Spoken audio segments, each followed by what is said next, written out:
fil-komunitajiet. Twaqfet l-Aġenzija Project Green li se tkun responsabbli sabiex fis-7 snin li ġejjin b'allokazzjoni ta' 700 miljun euro jiġu implementati bosta proġetti ambjentali madwar Malta u Għawdex.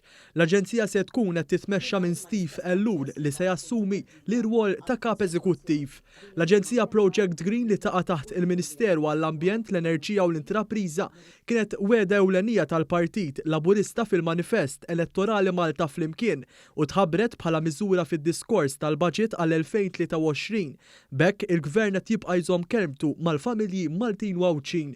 Dan l-investiment qed jitqies bħala l-akbar proġett ambjentali li qatt ra pajjiżna u fil-fatt il-Prim Ministru Robert Abela fil-kampanja elettorali kien ħabbar li gvern ġdid immexxi minnu kien se jkun qed iwettaq l-aktar proġett ambjentali ambizzjuż fl-istorja ta' Malta.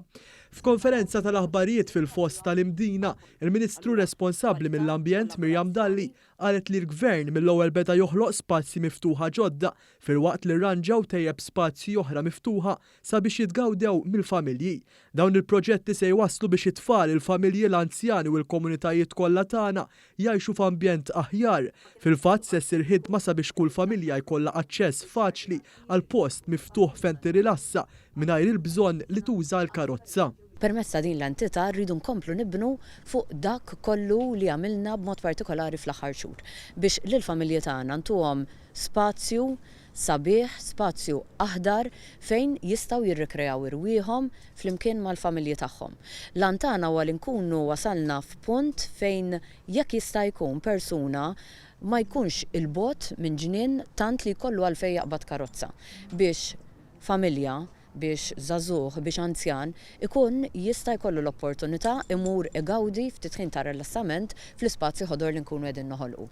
Il-Ministru Dalli qalet li s-sostenibilità se tkun prinċipju ewlieni għal din l-Aġenzija sabiex il-ħidma ambjentali tkun waħda sostenibbli u kull proġett isedda il-wirt naturali ta' pajjiżna u anke jsaħħaħ il-biodiversità.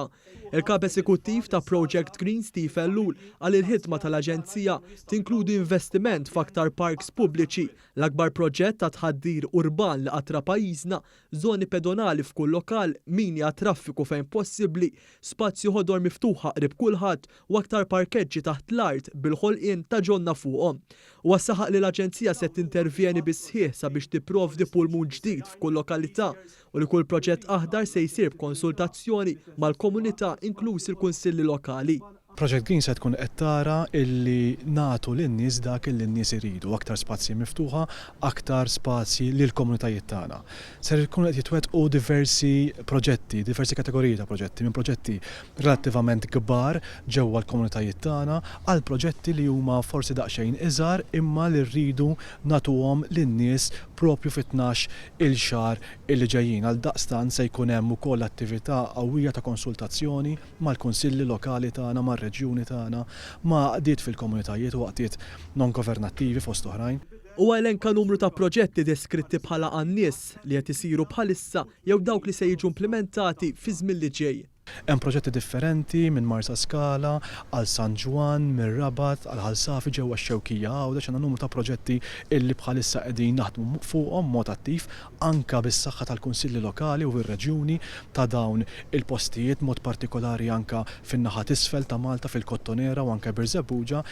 Fil-konferenza tal-aħbarijiet Steve Ellul għamel referenza b'mod partikolari għal proġett biex Vjarraħan f'San Ġwan jinbidel fi spazju miftuħ ta' 6500 metru kwadru.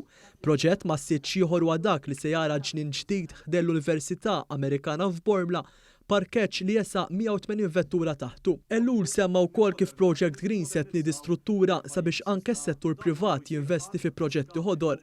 Hawnhekk ħabbar li l-Aġenzija se ssib post sabiex jitħawlu 7500 siġra u arbuxel fit-12 il-xahar li ġejjin. Dawn se jkunu finanzjati mill-privat u se jfissru afforestazzjoni li se tkopri daqs ftit aktar minn 9 grounds tal-futbol.